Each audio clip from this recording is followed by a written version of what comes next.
Obrigado, presidente. Muito boa tarde. Gostaria de saudar os demais parlamentares aqui presentes, na pessoa do deputado Vitor Lippe, que nos acompanha aí ao longo de toda essa jornada de discussão da reforma tributária em nome da CACB. Queria dizer que eu concordo com o nosso colega e já saudando todos os que estão participando aqui, o Renato Conchon, que referiu que estamos aqui num momento histórico.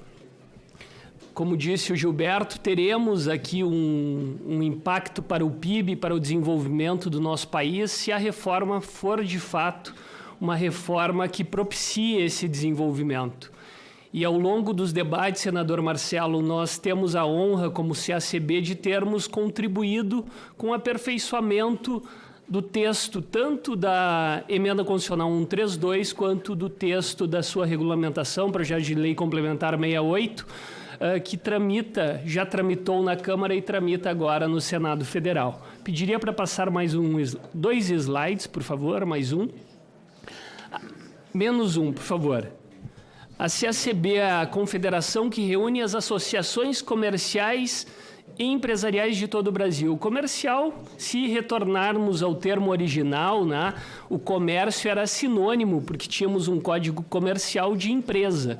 Então, nada mais é do que as associações empresariais de cada município, cada um aqui deve, em algum momento da sua vida, ter convivido com uma.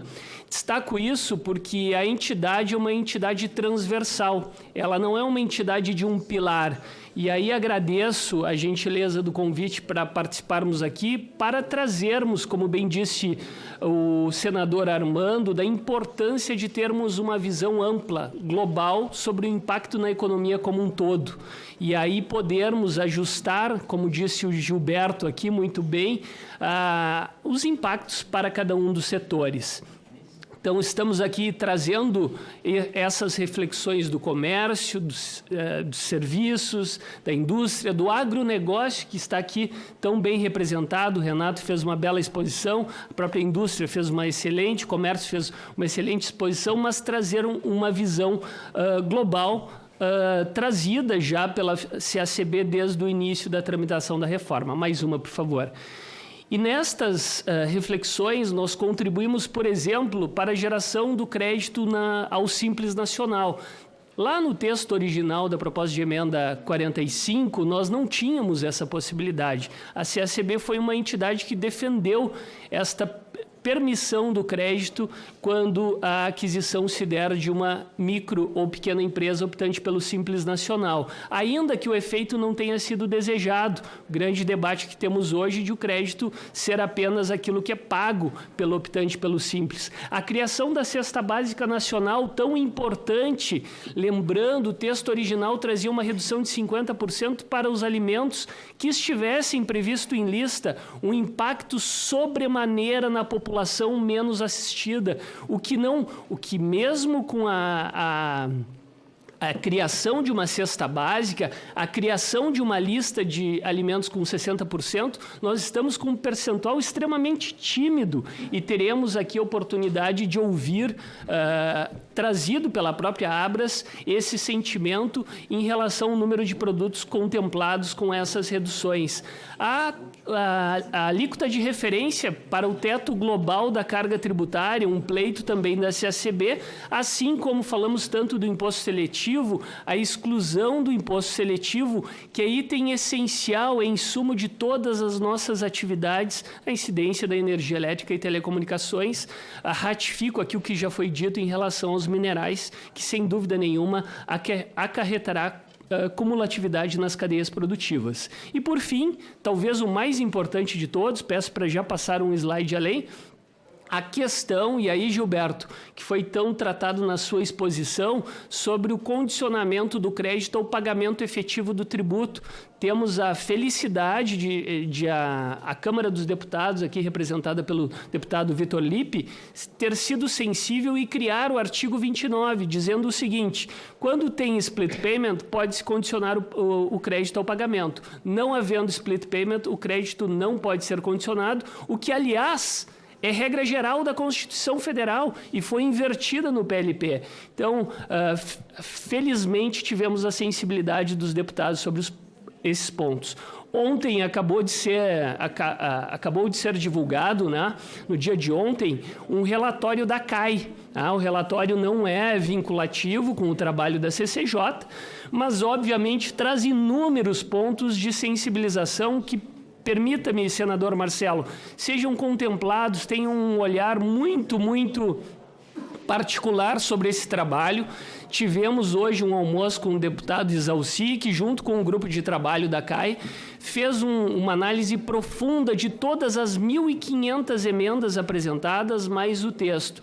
E temos a felicidade de alguns pontos trazidos pela CACB terem sido contemplados. Por exemplo, em relação ao Simples Nacional, temos um grande problema, senador Marcelo.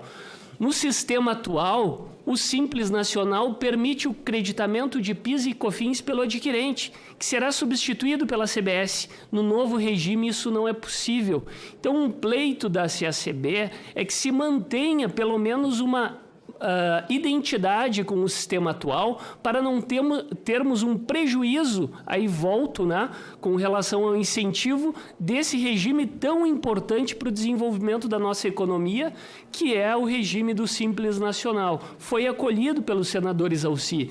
Da mesma forma, foi criada uma sistemática justamente diante deste problema, ou seja, como o crédito do Simples é menor do que a empresa do regime geral, a empresa optante pelo Simples ela pode sair da tributação do Simples somente no que tange a tributação sobre consumo. Só que essa opção ela é anual hoje, Renato, pelo texto. O que estamos propondo? Que esta opção seja semestral, porque hoje uma empresa optante pelo Simples pode estar atendendo uma grande empresa e precisa gerar crédito. Essa empresa pode deixar de ter esse cliente e aí ter a faculdade no semestre seguinte sair desse regime. Vejam que o regime do Simples passa a ter um planejamento tributário também. Vejam a complexidade.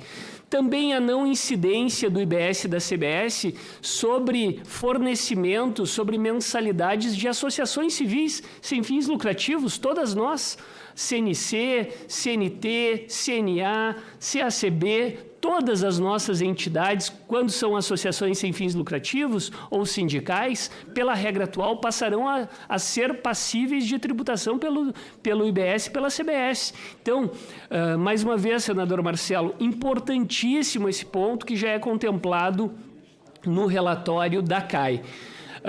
Outros dois pontos que tivemos a felicidade de ver contemplados de uma forma muito rápida: representantes comerciais contemplados na redução de 30% das alíquotas, especialmente a exclusão de bebidas açucaradas do imposto seletivo, que contribui com a redução do contencioso, que naturalmente será gerado. Se nós temos diversos itens com adição de açúcar, por que eu escolho um? Qual é o critério que discrimina a bebida açucarada para a sua inserção? Mais um ponto que foi contemplado. Peço que, por favor, seja passado para mais um slide e a minha exposição vai se centrar em 5 pontos. Dito isso, esses avanços e pleiteando que esses avanços sejam contemplados, pode voltar mais um, por favor, o item 1 primeiro, que é o Simples Nacional.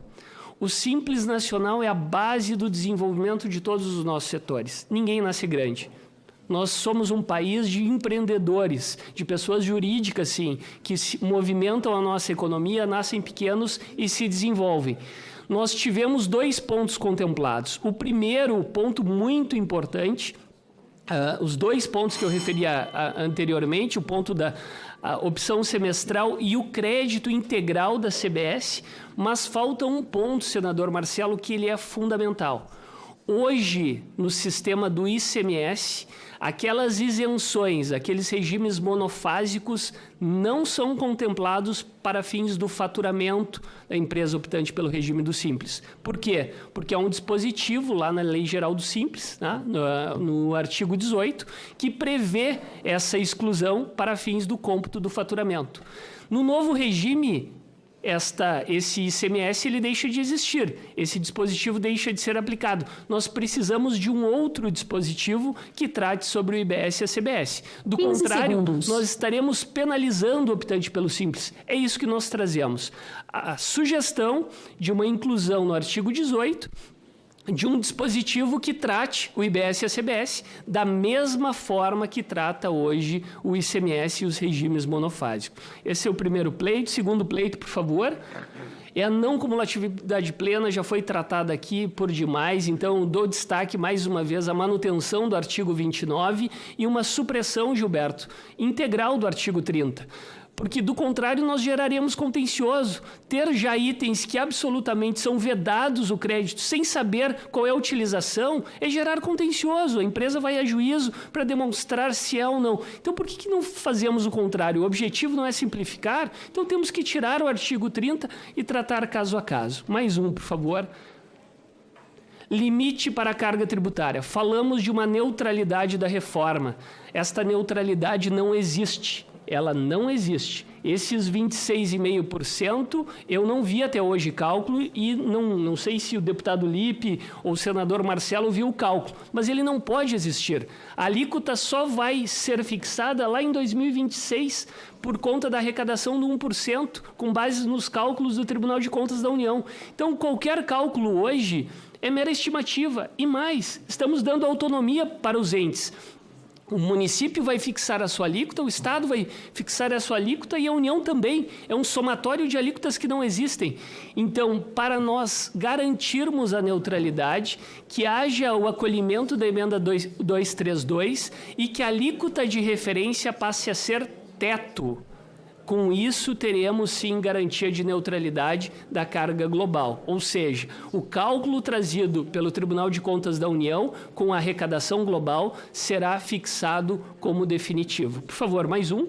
E aí, logo em seguida, já termino. As associações sem fins lucrativos, mais uma vez, importância da desoneração para que não haja a imposição de uma tributação onde não há consumo, né? Obviamente, não é fato gerador, não é hipótese de incidência, quando menos haverá fato gerador sujeito à incidência, por isso resguardar esse ponto. E aí finalizo, o último, são obrigações acessórias, não são tratadas. Senador Marcelo, nós temos o objetivo de simplificação sem tratar de obrigações acessórias. E todos nós que somos afeitos à matéria tributária sabemos que a obrigação acessória é um grande gerador de complexidade no sistema tributário. E esta casa, senador Marcelo, já aprovou um projeto de lei complementar, a Lei Complementar 199 de 2023, liderada pelo senador Efraim, que traz o Estatuto das Obrigações Acessórias, simplificando-as. Então, nada mais correto do que termos um capítulo que trata sobre o tema, trazendo essa simplificação tão desejada. Mais um, e aí encerro. Temos na emenda constitucional 132 a proposta de tratarmos sobre a reforma da renda e da previdência. Duas reformas extremamente importantes. Foi dado o exemplo pelo Gilberto da distinção entre uma empresa com mais ou menos empregados. Nós enfrentaremos esse ponto na reforma da tributação sobre a folha. No entanto, nada se falou sobre a reforma administrativa.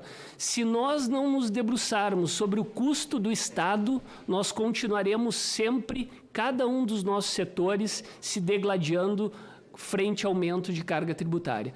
É primordial que, junto com as reformas que vêm, esperamos no início do próximo ano, que é a reforma da renda e da tributação sobre a folha, que nós possamos também, senador, enfrentar a reforma administrativa para fins de reduzir o custo do Estado e permitir aí sim um desenvolvimento sustentável para o nosso país. A CSB agradece a gentileza, agradeço em nome do nosso presidente Alfredo Kutait Neto pelo espaço e seguimos à disposição para esse debate, pedindo vênia para me despedir já, porque terei que sair e me ausentar, senador Marcelo, porque tenho voo logo em seguida. Muito obrigado.